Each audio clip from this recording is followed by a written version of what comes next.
Whether it is the rupture of a relationship or just being sad in one, you may wish to be a better partner for your partner. Now, of course, there's two people involved in the complicated things I'm about to share with you, which I don't think you've probably heard before. And in fact, the things that I may say may indeed apply to both, but I'm directing this a bit more towards men trying to improve towards their women, hence for, be a better boyfriend, husband. I sat outside in the sun for quite some time and I came up with three main things which I've detected to be the main factor dictating whether a relationship is good or bad. I'm not going to bombard you with 10 million things, I'm just going to explain 3 things, but if the video drags on, know it's because I'm talking about them in good length and detail. Again, one final time I'll say it, this will be complicated terms and topics you've probably not been exposed to before. The first thing you should observe and try to improve to be a better partner will be to understand what your role in intimacy, romance and love is. To start it, promote it and upkeep it throughout. So for example,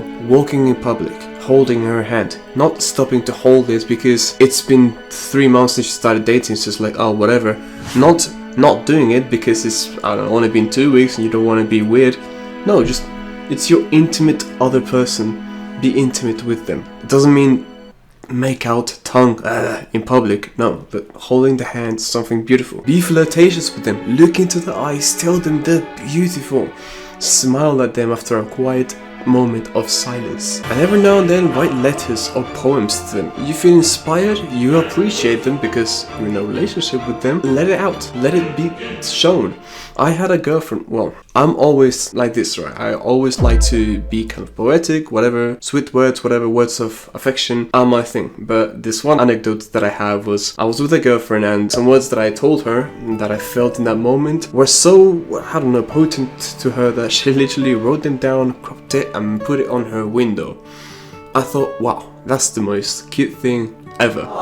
But for her to be able to do that, she must have thought that my words were the most cute thing ever too. Like in the moment, with the context and whatever. Having this type of attitude is going to make sure that you have a strong and lasting love. And in the first place, the problems in your relationship with your woman most of the time will not actually stem from genuine problems, but a lack of love. Now, the first time I heard this, I thought it was a ridiculous statement, but then I tried it out. And I want you to do the same. I want you to assume that the problem is a lack of love, because in most cases that's exactly what it is. So assume that there's a lack of love in your woman, and instead of trying to figure out what the problem is, give her love. Now on to number 2, playing the polarity game forever between the masculine and the feminine. Now if you don't really understand this, what it means to have polarity, it means to have one person kind of one extreme and one person in the other. For example, let's say that you're a masculine man that's work driven, that works hard to achieve their goals, that's very intense on whatever, and your partner, your girlfriend, she may be more laid back, more carefree, a bit of an airhead and a bit clumsy or whatever, but you both have a gift to give to one another. She is a muse, endless and infinite art in flesh, and you are divine masculine. You have a gift to see all the options and make the correct decision. The both of you being masculine and feminine complement each other wonderfully. One is not better than the other, but rather the two are better together. Now there's a lot more to talk about when it comes to femininity and masculinity, but I'll save that for next video. Subscribe to see that, because it's a lot more complicated than just man and woman. Matter of fact, many men can be feminine and women can be masculine, and they work wonderfully together. It's not about that, it's about polarity, it's about being different. Magnets that have the same poles of vibration or whatever the term is, they don't really attract each other, they repel. But the ones that have opposites, they get attracted. We are essentially magnets.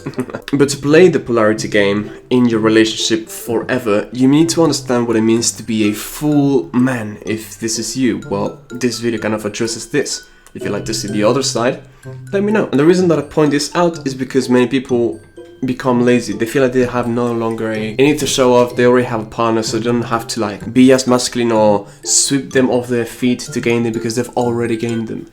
No, you play this game forever.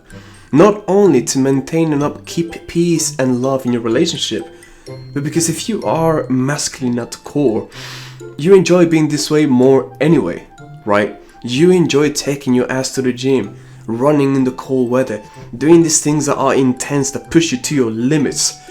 Sure, we all seek peace at the end of our journey, but the path, right, the trajectory, the journey of hardship is what makes that peace worth it. If there was a drug, right, that would make you be in a peaceful kind of state forever, there would be no story to tell, no tale to be lived, no journey to be explored, right, no adventure to be lived. Which is kind of a good segue into the last point. This video seems to be actually quite a lot faster than the disclaimer needed to be. Maybe it's because it's a topic I'm very vehement about and Anyway, prioritize achieving goals. When you say prioritize achieving goals, it does not mean that the other person is not important. But think about the moment in which you met. When you met her, when she met you, you were a man that was probably on task, right? In the video, like the last video that I made, I talked about this at the kind of end, where you should focus on yourself because you were likely not ready for the commitment. When are you ready for the commitment? That's why you're here. If you didn't check that video out, I suggest you do, otherwise what I'm saying now may not make sense, or you may have counter arguments which you wouldn't if you had. Anyway, the both of you united in the moment you're united, not because of who you currently were, but because of who you were and were currently headed to be too. So you were a man on purpose, right? A man pursuing his destiny, chasing his dreams. If you now start to prioritize her, I get it, maybe it's because you love her an awful lot, but that's not necessarily what's going to make her happiest.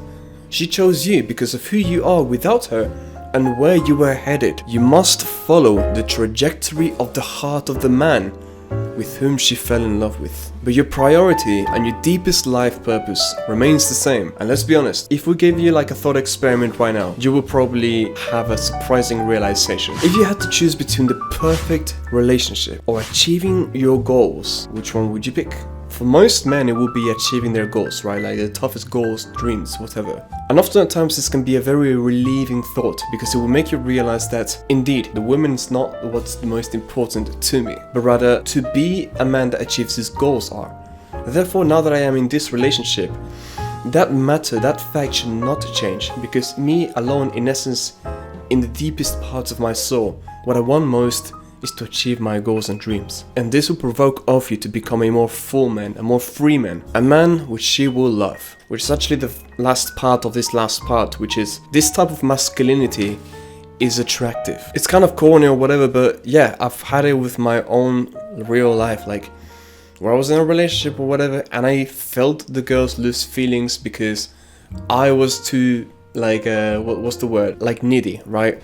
And I felt like I wasn't as focused as when they met me, where I was, I don't know, in the gym a lot or like working multiple jobs, whatever, like really grinding. And it makes total sense. I mean, this actually, I think I used the plural term, but this happened only one time. And before I ended, I made sure that I logged in. But the point of all this is that you cannot betray the person that she fell in love with. The person that she fell in love with was not a person that had her at the top of mind. Maybe she was looking for somebody that had, a good head on their shoulders and that had a good destination ahead of them. She was not looking for somebody that was looking for her type of thing. And as you work on your dreams and you have all these things, you feel fulfilled already anyway. This kind of links more back to the last video.